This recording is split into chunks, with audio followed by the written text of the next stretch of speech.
दोस्तों, नवरात्रि का महापर्व बहुत ही शुभ और मंगलकारी माना जाता है। नवरात्रि के पूरे 9 दिन गंगा जल की हर एक बूंद की तरह पवित्र माने जाते हैं। ये शुभ समय भक्तों के जीवन में खुशियों की सौगात लेकर आता है। तो दोस्तों, आपको बता दें, 2023 में इस साल माँ दुर्गा हाथी पर सवार होकर पृथ्वी लोक पर पधारेंगी। शास्त्रों में वर्णित है तथा मान्यताओं के अनुसार अगर शारदीय नवरात्रि पर यदि माता दुर्गा का आगमन उनके वाहन सिंह पर ना हो तो मान्यता है कि माता दुर्गा का हाथी पर सवार होकर आना बहुत ही शुभ और कल्याणकारी माना जाता है। जीवन सुखमय हो जाता है, भक्ति का भरपूर लाभ भक्तजनों को मिलता है। दोस्तों, इस बार नवरात्रि पूरे 9 दिन तक मनाई जाएगी, ना भी एक दिन कम और ना ही एक दिन ज्यादा। 9 दिनों तक मनाई जाएगी। माँ शेरावाली की विशेष रूप से पूजा आराधना की जाएगी। तो दोस्तों, शारदीय नवरात्रि का महापर्व इस बार 2023 में 15 अक्टूबर दिन रविवार से शुरू होकर 23 अक्टूबर सोमवार के दिन समाप्त होंगे। ऐसे में शारदीय नवरात्रि पर माता दुर्गा की कृपा पाने के लिए कलश स्थापना का शुभ मुहूर्त 15 अक्टूबर को दिन में 11:44 से दोपहर 12:30 तक कलश स्थापना का शुभ मुहूर्त रहेगा। मुहूर्त में की गई पूजा बहुत ही शुभ मानी जाती है। इससे समस्त देवी देवताओं की कृपा प्राप्त होती है और पूजा पाठ का फल कई लाख गुना प्राप्त होता है। ऐसे में जो व्यक्ति नवरात्र आने से पहले घर से ये चीज हटा देता है तो उसके घर में माँ वैष्णो का होगा आगमन, माता लक्ष्मी का होगा वास। माँ शेरावाली आपकी झोली खुशियों से भर देगी। इसीलिए नवरात्रे आने से पहले घर से ये चीज हटा दें। दोस्तों, आज हम कुछ ऐसी ही गलतियों के बारे में जानेंगे जो अगर आपके घर में भी होती है तो माता लक्ष्मी कभी नहीं करती ऐसे घर में प्रवेश। फिर चाहे आप कितनी ही पूजा पाठ कर लो, माता लक्ष्मी ऐसे घर में कभी भी नहीं आती। ऐसे घर से देवी देवता भी हमेशा रहते हैं नाराज। तो दोस्तों, पूरी जानकारी को देखने के लिए इस वीडियो को अंत तक जरूर देखिएगा। सच्ची श्रद्धा से कमेंट बॉक्स में लिख दें, हर हर महादेव, जय माता दी। दोस्तों, सबसे पहले नवरात्रि के पहले ही मंदिर की अच्छी तरह से साफ सफाई कर लें।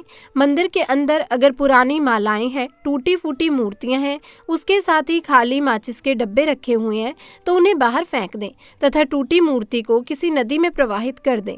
घर में छोटे बच्चों को नवरात्रि का व्रत नहीं रखना चाहिए। इससे उनकी जान को खतरा हो सकता है, क्योंकि इस व्रत में शरीर को अधिक शक्ति की जरूरत होती है। माता शेरावाली की तस्वीर अगर कांच के फ्रेम की हो और वो दोस्तों कांच हल्की सी भी क्रैक हो गई हो तो ऐसी कांच को बदलवा ले। ऐसी तस्वीर को या तो जल में प्रवाहित कर दे। टूटी मूर्ति की पूजा करने से आपकी श्रद्धा, भक्ति, व्रत आदि सब टूट जाता है, आपका व्रत खंडित हो जाता है। तो दोस्तों, नवरात्रि के 9 दिन बहुत ही पवित्र होते हैं। नवरात्रि के इन 9 दिनों में आचार विचार और घर को साफ सुथरा और पवित्र रखना अति आवश्यक है। इसीलिए नवरात्रि के 9 दिनों में ब्रह्मचर्य का पालन किया जाता है और तामसिक भोजन ग्रहण नहीं किया जाता। नवरात्रि के 9 दिनों में माता रानी के भक्तों को प्याज, लहसुन, मांस, मदिरा और अंडे से दूर रहना चाहिए। अधिकतर भक्त इन नियमों का पालन भी करते हैं, लेकिन वो एक गलती कर बैठते हैं। दोस्तों, वो नवरात्रि के 9 दिनों में अपने घर इन अपवित्र चीजों को रख लेते हैं। ऐसा भूल कर भी नहीं करना चाहिए। भगवत पुराण के अनुसार नवरात्रि के 9 दिन तक माता रानी अपने भक्तों के घर में वास करती हैं। अगर आप भी चाहते हैं कि माता रानी आपके घर में वास करे तो आप अपने घर के वातावरण को पवित्र रखें और नवरात्रि शुरू होने से पहले ही अपने घर से प्याज, लहसुन, मीट, अंडा और मदिरा को बाहर निकाल दें। अपने घर को साफ रखें। इन वस्तुओं को घर से बाहर निकालने के बाद अपने घर में गंगा जल का छिड़काव जरूर करें। भगवत गीता में भगवान कृष्ण कहते हैं, बगैर गंगा जल छिड़काव कोई भी मंगल कार्य सफल नहीं होता। गंगा जल का छिड़काव स्वयं भगवत गीता में श्री कृष्ण ने बताया था। अगर आपके घर में गंगा जल ना हो तो मार्केट से गौमूत्र ला सकते हैं और गौमूत्र लाकर आप गौमूत्र का अपने घर में छिड़काव करें। बस थोड़ा सा पानी में डालने से इससे आपके घर का दोस्तों वातावरण पवित्र हो जाएगा। घर में मौजूद नकारात्मक ऊर्जा भी नष्ट हो जाएगी और जिस घर में वातावरण पवित्र होता है और नकारात्मक ऊर्जा नहीं होती, वहाँ माता रानी का वास सदैव होता है। दोस्तों, नवरात्रि के पहले आप अपने पूरे घर की अच्छी तरह से साफ सफाई कर लें। घर में जो भी फालतू सामान है, फटे पुराने कपड़े, उन्हें बाहर निकाल दें। घर में बेकार पड़ा सामान नकारात्मक ऊर्जा लाता है, इसीलिए गंदगी बिल्कुल भी ना करें। धूप दीप जलाकर वातावरण को स्वच्छ रखें। दोस्तों, माता के आगमन के लिए घर का दरवाजा जरूर सजाना चाहिए। इससे माता आकर्षित होती हैं और घर के द्वार में प्रवेश करती हैं। माँ के आगमन के लिए द्वार को फूलों से सजाना चाहिए। दोस्तों, कई लोग ऐसे हैं जो माता रानी की चौकी कागज बिछाकर बनाते हैं, जो कि बिल्कुल गलत माना जाता है। माता की चौकी के लिए आप नीचे लाल कपड़ा ही बिछाएं। काला कपड़ा और सफेद कपड़ा भूल कर भी नहीं बिछाना चाहिए। ध्यान रखें, कपड़ा फटा हुआ भी नहीं होना चाहिए। दोस्तों, अगर आपके घर में देवी देवताओं की खंडित मूर्तियां या फटा हुआ चित्र अगर हो तो उसे किसी पवित्र नदी में विसर्जित कर दें, क्योंकि ऐसी मूर्तियां और चित्र दुर्भाग्य लाते हैं। देवी देवताओं की खंडित मूर्ति की पूजा ना करें और ना ही उन्हें घर में रखें, क्योंकि उन्हें घर में रखना बुरा माना जाता है। दोस्तों, वहीं अधिकतर लोग अपनी छत पर या अपने घर के मुख्य दरवाजे के आसपास कबाड़ इकट्ठा कर देते हैं। ऐसा करना अशुभ माना जाता है। अगर आपने भी अपने घर में घर के मुख्य दरवाजे पर या छत पर या फिर खासकर घर की उत्तर दिशा में कबाड़ इकट्ठा कर दिया है तो नवरात्रि शुरू होने से पहले उस कबाड़ को घर से अवश्य ही निकाल दें। दोस्तों, यदि आपके घर कोई भी बंद घड़ी है तो नवरात्रि शुरू होने से पहले उसे अपने घर से हटा दें और नई घड़ी ले आएं या उसकी मरम्मत करवा लें। घड़ी को प्रगति का प्रतीक माना जाता है। बंद घड़ी समय से पीछे चलने वाली हमारी प्रगति में बाधा डालती है। इसीलिए नवरात्रि शुरू होने से पहले ही आप घड़ी को बदल दें, या दोस्तों उस घड़ी को आप फेंक सकते हैं या उसे आप रिपेयर भी करवा सकते हैं। तो दोस्तों, अगर आपके घर के मंदिर में किसी भी तरह का कोई फालतू सामान रखा है, जैसे कि सड़े गले फूल, अगरबत्ती, धूप बत्ती के डिब्बे या माचिस आदि के डिब्बे, या कोई भी खाली पैकेट मंदिर में ना रखें, या फिर कोई भी फटी पुरानी धार्मिक पुस्तक या भगवान के कोई भी पुराने कपड़े जो फट गए हैं या मुकुट माला जो खराब हो गई हैं, तो उन्हें आप जितना जल्दी हो सके अपने मंदिर से हटा दें। नवरात्रि से पहले आप अपने मंदिर की और मंदिर के आसपास की साफ सफाई अवश्य ही करें, तभी माता रानी की चौकी स्थापित करें। इसके साथ ही आप अपने धन रखने के स्थान की सफाई भी अवश्य करें, क्योंकि नवरात्रि के दौरान माता लक्ष्मी भी गृह प्रवेश करती हैं। धन रखने के स्थान पर किसी भी तरह का कोई भी फालतू सामान, टूटा हुआ सामान ना रखें। धन रखने के स्थान को मंदिर की तरह ही साफ रखें। नवरात्रि के दौरान माता रानी की पूजा में कौड़ियों को भी शामिल करें। माता रानी के साथ साथ रोजाना कौड़ी की भी पूजा करनी चाहिए। इसके बाद आप कौड़ी को धन रखने के स्थान पर रख दें। ऐसा करने से बरकत हमेशा होती है। अगर आपके पास पुराने जूते चप्पल इकट्ठे हो गए हैं तो नवरात्रि से पहले उन्हें घर से बाहर निकाल दें। पुराने जूते चप्पल की अशुभता के कारण ही घर में नकारात्मक ऊर्जा आती है और घर में अशांति और कलह का माहौल रहता है। नवरात्रि आने से पहले घर से जाले दोस्तों जरूर साफ कर ले। अगर घर में जाले होते हैं तो उस घर में माता रानी कभी वास नहीं करती। साथ ही साथ टूटे फूटे बर्तन अगर घर में पड़े हैं या टूटा हुआ आईना भी अगर घर में हो तो दोस्तों उसे भी निकाल दें। घर में टूटे फूटे ईंट पत्थर भी नहीं रखने चाहिए, इससे माता लक्ष्मी नाराज हो जाती हैं।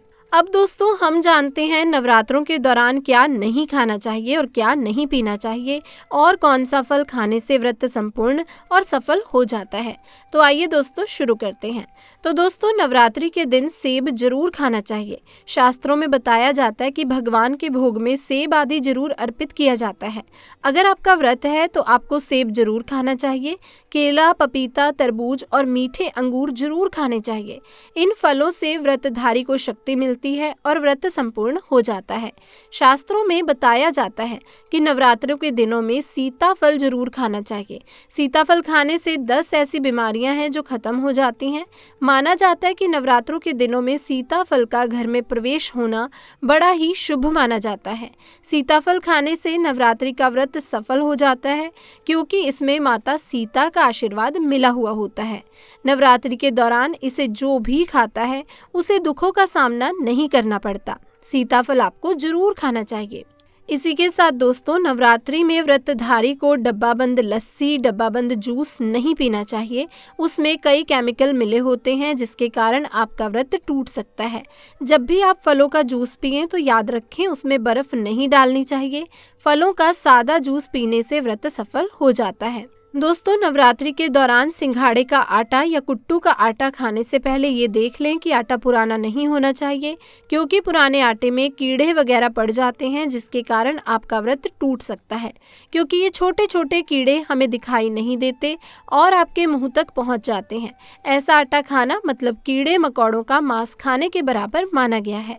दोस्तों नवरात्रि के दौरान आप शाम के समय खाने में दही ले सकते हैं, आलू वगैरह खा सकते हैं, साबूदाने की टिक्कियां बनाकर खा सकते हैं, साबूदाने के और आलू के पापड़ भी खा सकते हैं। कई सब्जियां तो ऐसी हैं जो नवरात्रि के दौरान भोजन में शामिल कर सकते हैं।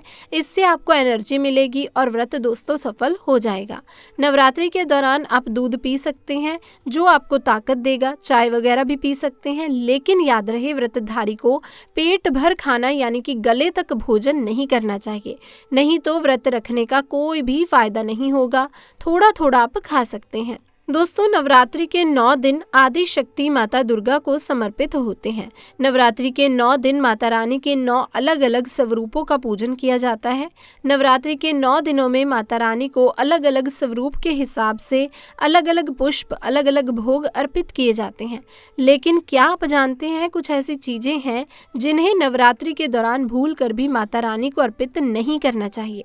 अगर इन वस्तुओं को आप गलती से भी माता रानी को अर्पित कर देते हैं तो आपको व्रत और पूजन का पूर्ण लाभ नहीं होगा। इसीलिए माता रानी की कृपा प्राप्त करने के लिए आपको ये जानना अति आवश्यक है कि वो कौन सी वस्तु है जो माता रानी के पूजन में भूल कर भी इस्तेमाल नहीं करनी चाहिए। तो आइए दोस्तों जानते हैं। नंबर 1, नवरात्रि के दौरान शादीशुदा महिलाओं को सफ़ेद कपड़े पहनकर पूजा पाठ नहीं करनी चाहिए। साथ ही साथ काले कपड़े भी नहीं पहनने चाहिए, इससे पूजा व्रत आदि खंडित हो जाते हैं। माता की चौकी जब आप लगाएं तो उसके नीचे कागज नहीं लगाना चाहिए। माता की चौकी हमेशा लाल कपड़ा बिछाकर ही बनानी चाहिए। हमेशा याद रहे नवरात्रों के इन 9 दिनों तक व्रतधारी को अपना आसन माँ की चौकी के आगे ही लगाना चाहिए और वहीं पर आपको सोना चाहिए। मंदिर को नवरात्रों के दौरान अकेला नहीं छोड़ा जाता, बहुत ही अशुभ माना जाता है। इससे दुर्गा माता नाराज हो जाती हैं और हमेशा के लिए चली जाती हैं। दोस्तों नंबर 2, नारियल। हिंदू धर्म में नारियल को समृद्धि, धन, श्रद्धा और सम्मान का सूचक माना जाता है।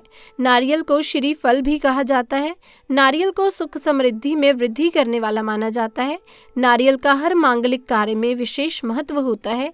जैसे कि आप सभी जानते हैं कि माता रानी के कई मंदिरों में नारियल से बलि भी दी जाती है और माता रानी के पूजन में नारियल का इस्तेमाल हम सभी करते हैं।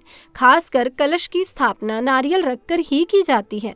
तो दोस्तों माता रानी के पूजन में हम नारियल इस्तेमाल करते समय कुछ गलतियां कर बैठते हैं। दोस्तों नारियल कई प्रकार के होते हैं, एक हरा और दूसरा सूखा जिसके अंदर पानी होता है। जिस नारियल के अंदर पानी होता है माता रानी के पूजन में सदैव पानी वाला और जटा वाला नारियल ही इस्तेमाल किया जाता है। नारियल आपका पूर्ण होना चाहिए, नारियल चटका हुआ टूटा हुआ ना हो, क्योंकि दोस्तों साबुत नारियल ही पूर्ण और पवित्रता का प्रतीक होता है। साबुत नारियल ही सुख और समृद्धि का प्रतीक होता है। साबुत नारियल को ही श्रीफल यानी कि माता लक्ष्मी का फल कहा जाता है। नवरात्रि में माता रानी के कलश की स्थापना करते समय जटा वाला यानी पानी वाला नारियल ही कलश पर स्थापित करना चाहिए। साथ ही ये ध्यान रखना चाहिए कि नारियल को सदैव कलश के ऊपर लिटाकर रखना चाहिए। घट स्थापना करते समय कभी भी नारियल को खड़ा करके नहीं रखा जाता। नारियल को सदैव लेटाकर कलश के ऊपर रखा जाता है। साथ ही नारियल को स्थापित करने से पहले आप नारियल को लाल कपड़े में लपेटकर या फिर लाल चुनरी से बांधकर आप नारियल को कलश के ऊपर स्थापित कर सकते हैं। शास्त्रों के अनुसार कलश के ऊपर जब सही तरीके से नारियल रखा जाता है और सही प्रकार का नारियल रखा जाता है तभी ही व्रत और पूजन का पूर्ण फल प्राप्त होता है। ये भी ध्यान रहे कि महिलाएं माता रानी को नारियल अर्पित तो कर सकती हैं, लेकिन कभी भी माता रानी के सामने नारियल को भूल कर भी ना तोड़ें, क्योंकि दोस्तों नारियल बीज रूप होता है और स्त्रियां बीज रूप से ही शिशु को जन्म देती हैं। इसीलिए कभी भी महिलाओं को नारियल नहीं तोड़ना चाहिए। अब दोस्तों नंबर 3, लौंग। लौंग हम सभी माता रानी के पूजन में इस्तेमाल करते हैं, लेकिन लौंग का इस्तेमाल करते समय एक बहुत बड़ी गलती हम कर बैठते हैं। हमेशा ध्यान रखना चाहिए कि माता रानी को सदैव फूल वाली लौंग ही अर्पित करनी चाहिए। जिस लौंग के ऊपर फूल नहीं होता या जिस लौंग के पीछे लकड़ी की डंडी नहीं होती, उसको आप माता रानी के पूजन में भूल कर भी इस्तेमाल ना करें। फूल वाले लौंग को ही पूर्ण माना जाता है और माता रानी के पूजन में कोई भी अपूर्ण वस्तु, कोई भी खराब वस्तु या टूटे हुए अक्षत इस्तेमाल नहीं करने चाहिए। इसीलिए सदैव माता रानी के पूजन में फूल वाली लौंग का ही इस्तेमाल करें। दोस्तों, नंबर 4, तुलसी के पत्ते अर्पित ना करें। माता दुर्गा के पूजन में तुलसी पत्र का इस्तेमाल करना वर्जित माना जाता है। तुलसी पत्र के अलावा आंवला भी माता रानी को अर्पित नहीं करना चाहिए और दूर्वा भी माता रानी को अर्पित नहीं करनी चाहिए। दूर्वा भगवान श्री गणेश को अति प्रिय है। नवरात्रि में आप भगवान गणेश को दूर्वा अर्पित कर सकते हैं। भगवान विष्णु जी को तुलसी के पत्ते अवश्य अर्पित कर सकते हैं, लेकिन माता रानी को भूलकर भी तुलसी के पत्ते या दूर्वा घास अर्पित ना करें। दोस्तों, माता रानी को सफ़ेद फूल भी अर्पित ना करें। माता रानी को सदैव लाल रंग के फूल अर्पित करने चाहिए। लाल रंग के फूल माता रानी को अति प्रिय हैं। खासकर माता को गुड़हल और कमल के फूल अति प्रिय हैं। शास्त्रों में बताया जाता है कि घर में माता रानी की 2 या 3 मूर्तियां या फोटो नहीं होनी चाहिए। इस बात का भी आप विशेष ध्यान रखें कि माता रानी के पूजन में कोई भी खंडित चीज इस्तेमाल ना करें। खंडित चीज जैसे कि चटका हुआ या टूटा हुआ दीपक या फिर चटका हुआ कोई बर्तन। साथ ही ये भी ध्यान रखें कि लोहे के और प्लास्टिक के बर्तन आप माता रानी की पूजन में इस्तेमाल ना करें, क्योंकि दोस्तों प्लास्टिक के चाइनीज बर्तन हड्डियों के पाउडर से मिलकर बने होते हैं। ऐसा ना करें। ऐसे बर्तनों को माता रानी के पूजन से सदैव दूर रखें। माता रानी को जो पुष्प अर्पित कर रहे हैं उन्हें सूंघना नहीं चाहिए। सूंघे हुए फूल या गिरे हुए फूल या मुरझाए हुए फूल माता रानी को अर्पित ना करें। दोस्तों, माता रानी बहुत ही क्रोधित होती हैं। अब दोस्तों, नवरात्रि की अष्टमी और नवमी तिथि पर कन्या पूजन का विधान है। 2023 में नवरात्रि की अष्टमी 22 अक्टूबर को और नवमी 23 अक्टूबर को मनाई जाएगी। ऐसे में आप अष्टमी और नवमी को इन दोनों तिथियों में कन्या पूजन अवश्य ही करें। शास्त्रों में 9 दिनों की नवरात्रि को बहुत ही शुभ और मंगलकारी माना जाता है और वहीं 8 दिनों की नवरात्रि को अच्छा नहीं माना जाता। ऐसे में 10 दिनों की नवरात्रि बहुत ही शुभ मानी गई है। शास्त्रों के अनुसार नवरात्रि के दिनों में माता रानी का पूजन करने से माता रानी अभय वरदान प्रदान करती हैं। श्रीधर की तरह सच्चे हृदय कमल वाले व्यक्ति के सभी कष्टों का निवारण माँ शीघ्र ही करती हैं। माँ की उपासना से विनम्रता का विकास होता है। सभी कष्ट दरिद्रता नष्ट हो जाते हैं। नवरात्रि में माता रानी का व्रत और पूजन किया जाता है, लेकिन नवरात्रि के दौरान सबसे ज्यादा महत्व होता है कन्या पूजन का।